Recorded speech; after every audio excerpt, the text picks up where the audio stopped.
Hi guys and welcome to Horologique. After about 2 weeks of wearing almost non-stop the brand new Seiko 5 GMT, I have been on a roller coaster with this watch of appreciation and hate basically, and I am ready to explain to you why I believe that this is at the same time the very best and the very worst that modern Seiko has to offer. This video will basically be about the positives and negatives of this watch. If you want a review of the specs of the watch, I have done that. I will link that on the description below and in here.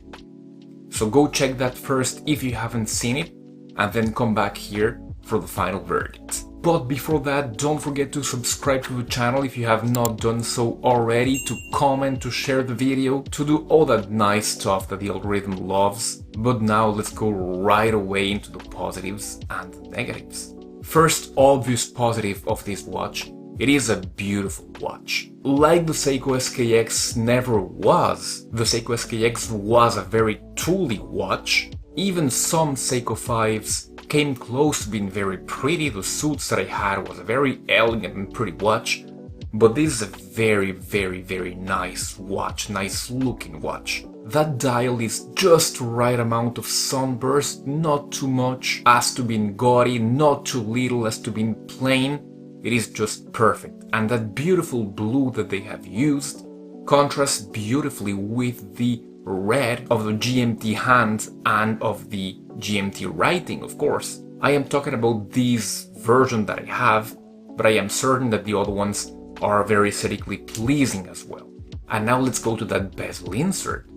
That bezel insert, it is very hard to explain because it has, I believe, never been done before. An aluminium bezel covered by hardlex crystal. It is a beautiful effect, one that is pretty much as rich as ceramic, but with a metallic feeling that ceramic does not give you, and executed beautifully. Many have criticized that it has no lume and that was a missed opportunity. I believe that lume here would have been a bit too much. I think it's just okay the way it is. What's more, that bezel is bi-directional, which is very good for a GMT. I know there's a lot of watches, especially watches at this price point and even a bit above, like the Steinhardts, that are only unidirectional. And that does not make sense for a GMT. That breaks a GMT for a lot of people, me included. So the fact that they provided a bidirectional bezel is a very good point. Continuing with the aesthetics, the bracelet is very pretty, and it is well done. Besides from the clasp, of course, it is well done with solid links, solid end links. Everything is pretty good here, so kudos to Seiko for that. And of course, in my case, it is the movement performance. I know that some other reviewers have put theirs to the time grapher and it didn't come out as good as mine, but mine has been consistently on the +2, +3 seconds per day, and that is just amazing for what is basically a modified NH35. And of course, what many have said, that we finally have a GMT watch from a major brand for under $500. And I can appreciate that, but this is where things start going downwards for me.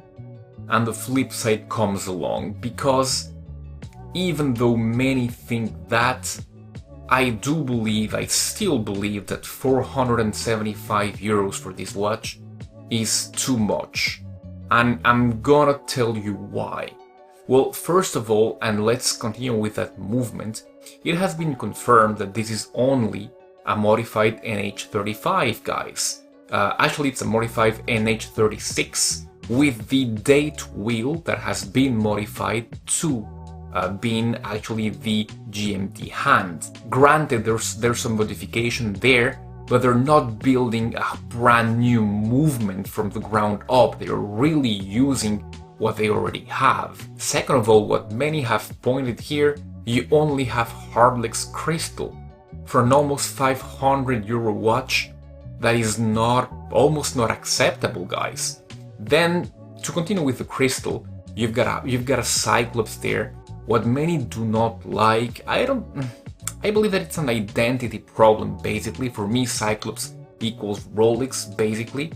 Well, if they want to do it, why not? But I believe Seiko has enough heritage of themselves that it does not need at all to go and grab some heritage from Rolex, so there's no need for that.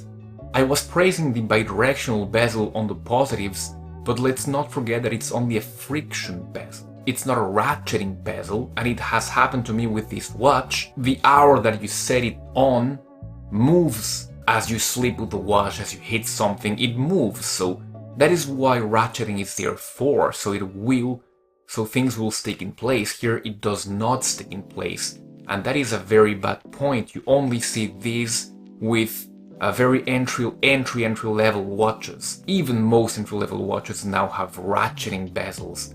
And as we're talking about good points that are also bad points, I pointed out about the bracelet, which was good. Well, the clasp is crap. So once again, that is not acceptable, Seiko, for the price point. And you know what is not acceptable at all as well? It is the horrible QC. If you see my model here, you will see that you have a major misalignment between the dial and the GMT rehot. Once again, as I have said before, at $150, $200, we were laughing about this. It was a Seiko thing. But at $500, $600, $1,000, it is not fun anymore, Seiko. Stop that. If Pagani design below $100 has way better QC than this, you really should get your act together on QC. But what bothers me the most with this watch is the fact that it belongs almost in a no man's land. It is supposed to be a Seiko 5, yet it has a better bracelet, which is a good thing, but it still has hard legs. It is priced almost like a Prospex, but it belongs to the 5 family. So what is this watch, Seiko? I really do not understand. If Seiko were to be coherent with their pricing and marketing strategy, they should really have released this watch on the Prospex line. Why not? Giving it a sapphire crystal, a better clasp, and charged $600 for it. I mean, I could have understood and it would have been more coherent. Maybe a better movement, something like a 6R34, if it were to exist or something like that. In that case, yeah, I get it. I understand. Or they could have put it on a bracelet similar to the SKX, basically, and charge $100 less, even $150 less. Put it almost at the same price of the 5KX, maybe a bit more, okay, $50 more than a 5KX. And that would have made sense. But here it stands at a no man's land, so that's why it's a bit confusing. Don't get me wrong, this watch is extremely important, as I said on the very first video that I talked about it.